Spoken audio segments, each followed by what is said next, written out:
Hey everybody, it's Cody at Cody's Reading Time. Today I'm back with another Grimm Brothers fairy tale. This one's The Dog and the Sparrow. I hope you enjoy the reading, and here we go. A shepherd's dog had a master who took no care of him, but often let him suffer at the greatest hunger. At last he could bear it no longer, so he took to his heels, and off he ran in a very sad and sorrowful mood. On the road he met a sparrow that said to him, "Why are you so sad, my friend?" "Because," said the dog, "I am very, very hungry, and have nothing to eat." "If that be all," answered the sparrow, "come with me into the next town, and I will soon find you plenty of food." So on they went together to the town, and as they passed by a butcher's shop, the sparrow said to the dog, "Stand there a little while I peck you down a piece of meat." So the sparrow perched upon the shelf, and having first looked carefully about her to see if anyone was watching her, she pecked and scratched at a steak that lay upon the ledge of the shelf, until at last it fell down. Then the dog snapped it up and scrambled away with it into a corner where he soon ate it all up. "Well," said the sparrow, "you shall have some more if you will, so come with me to the next shop, and I will peck you down another steak." Then the dog had eaten this too, and the sparrow said to him, "Well, my good friend, have you had enough now?" "I've had plenty of meat," answered he, "but I should like to have a piece of bread to eat after it." "Come with me then," said the sparrow, "and you shall soon have that too." So she took him to a baker's shop and pecked at 2 rolls that lay in the window, till they fell down, and the dog still wished for more. She took him to another shop and pecked down some more for him. When that was eaten, the sparrow asked him whether he had had enough now. "Yes," said he, "and now let us take a walk a little way out of the town." So they both went out upon the high road, but as the weather was warm, they had not gone far before the dog said, "I am very much tired. I should like to take a nap." "Very well," answered the sparrow. "Do so, and in the meantime I will perch upon that bush." So the dog stretched himself out on the road and fell fast asleep. Whilst he slept, there came by a carter with a cart drawn by 3 horses, and loaded with 2 casks of wine. The sparrow, seeing that the carter did not turn out of the way, but would go on in the track in which the dog lay, so as to drive over him, called out, "Stop, stop, Mr. Carter, or it shall be known the worse for you." But the carter, grumbling to himself, "You make it worse for me indeed. What can you do?" cracked his whip and drove his cart over the poor dog, so that the wheels crushed him to death. "There," cried the sparrow, "thou cruel villain, thou hast killed my friend the dog. Now mind what I say. This deed of thine shall cost thee all thou art worth." "Do your worst, and welcome," said the brute. "What harm can you do to me?" and passed on. But the sparrow crept under the tilt of the cart and pecked at the bung of one of the casks till she loosened it, and then all the wine ran out without the carter seeing it.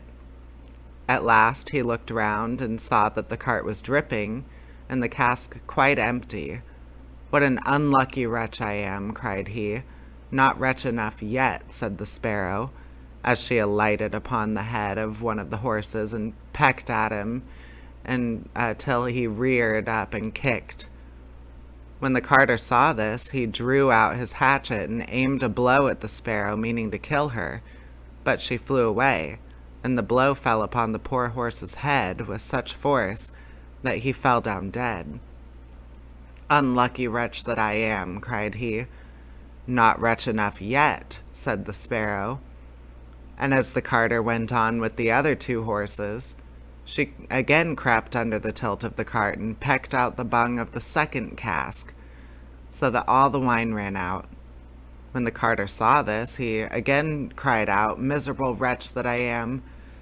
But the sparrow answered, "Not wretch enough yet," and perched on the head of the second horse and pecked at him so. The carter ran up and struck at her again with his hatchet, but away she flew, and the blow fell upon the second horse and killed him on the spot. "Unlucky wretch that I am," said he. "Not wretch enough yet," said the sparrow. And perching upon the third horse, she began to peck him too. The carter was mad with fury, and without looking about him or caring what he was about, struck again at the sparrow, but killed his third horse, as he had done the other two. "Alas, miserable wretch that I am," cried he. "Not wretch enough yet," answered the sparrow as she flew away. "Now will I plague and punish thee at thy own house." The carter was forced at last to leave his cart behind him and to go home, overflowing with rage and vexation. "Alas," said he to his wife, "what ill luck has befallen me. My wine is all spilt, and my horses all three dead." "Alas, husband," replied she, "and a wicked bird has come into the house, and has brought with her all the birds in the world, I am sure, and they have fallen upon our corn in the loft, and are eating it up at such a rate." Away ran the husband upstairs and saw thousands of birds sitting upon the floor eating up his corn, with the sparrow in the midst of them. "Unlucky wretch that I am," cried the carter, for he saw that the corn was almost all gone. "Not wretch enough yet," said the sparrow. "Thy cruelty shall cost thee thy life yet," and away she flew. The carter, seeing that he had thus lost all that he had, went down to his kitchen, and was still not sorry for what he had done, but sat himself angrily and sulkily in the chimney corner. But the sparrow sat on the outside of the window and cried, "Carter, thy cruelty shall cost thee thy life." With that, he jumped up in a rage, seized his hatchet, and threw it at the sparrow, but it missed her, and only broke the window.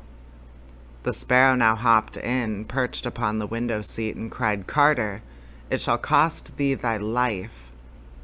Then he became mad and blind with rage, and struck the window seat with such force that he cleft it in two, and the sparrow flew from place to place.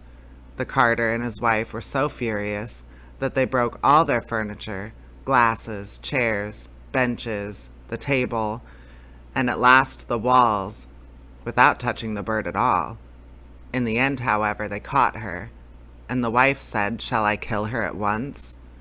"No," cried he, "that is letting her off too easily. She shall die a much more cruel death. I will eat her." But the sparrow began to flutter about and stretch out her neck, and cried, "Carter, it shall cost thee thy life yet." With that he could wait no longer, so he gave his wife the hatchet and cried, "Wife, strike at the bird and kill her, in my hand." And the wife struck, but she missed her aim and hit the husband on the head, so that he fell down dead, and the sparrow flew quietly home to her nest. All right, guys, that one was a little morbid. I hope you enjoyed this Grimm Brothers fairy tale, and I will be uploading all the other ones to my playlist on my channel. If you want to subscribe to the channel, you'll be able to find my content more readily, and it also gives an opportunity for others to find this channel as well, so that's pretty great. All right. Thank you so much for stopping by. I'll see you next time. Bye.